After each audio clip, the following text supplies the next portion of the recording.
ایک نظم پیش خدمت ہے. نظم کی شکل میں دراصل یہ ایک واقعہ ہے جو میرے ساتھ گزرا تھا 1977 میں، آج سے قریب 35 سال پہلے. نظم تو یہ تبھی ہو گئی تھی لیکن آواز کی شکل سے اب جا کے ملی ہے. نظم یوں ہے کہ ایک شام اپنی ہی دھن میں چلتے چلتے میں جا پہنچا ایک نئی انجان جگہ پر. کم آباد علاقہ تھا، سنسان سڑک تھی، ایک عجیب اندھیرا سا طاری تھا اس پر. تبھی ناگہاں قدم یک بیک میرے رک گئے، یہ محسوس ہوا پیچھے کچھ چھوٹ گیا ہے. مڑ کر دیکھا، پھر رہا دیکھتا، تب جا کر اس پیکر کو پہچانا کیا ہے. اتنی بے حرکت جیسے ایک بت بیٹھا ہو، اتنی بے آواز کہ شرم خواب کو آئے. ایک بھکارن وہیں کنارے پر بیٹھی تھی، اپنے دونوں ہاتھ سامنے کو پھیلائے. چہرے کی جھریاں سفیدی ان بالوں کی شاہد تھی جانے کتنے بیتے سالوں کی. پھٹے پرانے میلے کپڑے پہنے تھی وہ، تصویر اسرت غماز زبوں حالوں کی. جتنی تھی روشنی بچی اس اندھیارے میں، اتنا دکھلانے کو تو وہ بھی کافی تھی. ان آنکھوں کے لیے برابر ہی تھے دونوں، دنیا بھر کا نور اور مستقل سیاہی. بڑھتا گیا اندھیرا گھٹتے گئے راہرو، بچا کوئی بس اکا دکا آتا جاتا. ایسا کوئی نہ نکلا لیکن ان لوگوں میں جو پیسہ آنا ان ہاتھوں پر رکھ جاتا. پھر بھی بیٹھی رہی وہاں پر وہ ویسے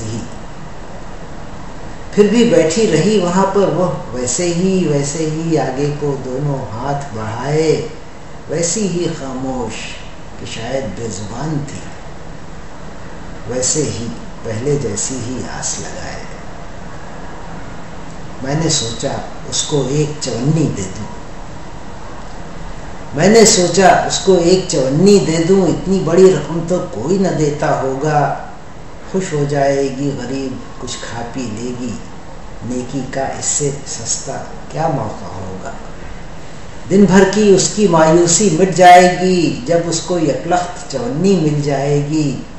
ذرا دیر کے لیے مفلسی بھول جائے گی، کچھ لمحوں کے لیے طبیعت کھل جائے گی. اسے دیکھ کر خوش میں بھی کچھ خوش ہو لوں گا، شاید اسی بہانے 2 آنسو رو لوں گا. ایک چونی میں متاع شادی خرید کر خود کو میں ایک کامیاب تاجر سمجھوں گا. جیسے ہی میں بڑھا چونی دینے اس کو مجھ کو روک لیا معدوم کسی طاقت نے. لگا کہ میں کچھ غلط کام کرنے والا تھا اور مجھے آگاہ کر دیا تھا قدرت نے. پلک جھپکتے ہی پھر سب کچھ سمجھ گیا میں. خود میری آواز میرے کانوں میں آئی، اس کے آگے تو خود ایک بھکاری ہے تو کیا دے پائے گا اس کو میرے بھائی. اس کی طرف دیکھ پھر خود پر ڈال ایک نظر. اتنا استقلال بتا کیا تجھ میں بھی ہے، کیا طلبوں پر مختاری تجھ کو حاصل ہے. اتنی تاب ضبط کبھی تم نے دیکھی ہے. معذوری کے ساتھ جنگ میں یاد ذرا کر کتنی بار تیری کوشش نے فتح پائی ہے.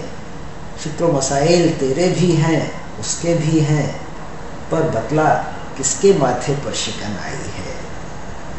وہ بھی اتنی ہی زندہ ہے جتنا تو ہے.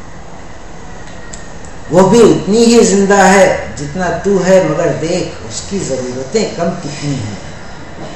نئے دور کی غیر ضروری ایجادوں کی دنیا ہو تو ہو، وہ تو محتاج نہیں ہے۔ اس میں کہیں بناوٹ تجھے نظر آتی ہے؟ اس میں کہیں بناوٹ تجھے نظر آتی ہے؟ کیا اپنی تمکنت کبھی تو چھوڑ سکا ہے؟ خودداری ناداری میں، امید یاس میں، بتلا کتنی بار توازن کر پایا ہے؟ جھنجھلاہٹ، افسوس، قلق، غصہ یا خوشیاں، اپنے جذبوں پر کتنا قابو ہے تجھ کو؟ کیا ہوتے ہیں صبر، قناعت، زہد، اتقا؟ اسے دیکھ، ناگہاں جواب ملے گا تجھ کو۔ ترک آرزو کی تلخی سے تو واقف ہے؟ ترک آرزو کی تلخی سے تو واقف ہے؟ کب تک تو حالات سے جہد کر سکتا ہے؟ مایوسی کے سم کو پہم پیتے رہنا اعتقاد کی حد یہ اگر نہیں تو کیا ہے؟ اس کی دولت تجھ سے بہت بہت زیادہ ہے۔ اس کی دولت تجھ سے بہت بہت زیادہ ہے۔ اس موہوم گدائی پہ تو ہرگز مت جا، خود کو دھوکا تو مت دے کچھ اس کو دے کر، الٹے چاہے تو ادراک و نصیحت لے جا۔ یہ گفتگو خیالی از خود ختم ہوئی جب میں نے خود کو دنیا میں واپس پایا، تب بھی بیٹھی ہوئی تھی وہاں وہ ویسے ہی، میں کچھ اس کو دیے بنا آگے بڑھایا۔ شکریہ۔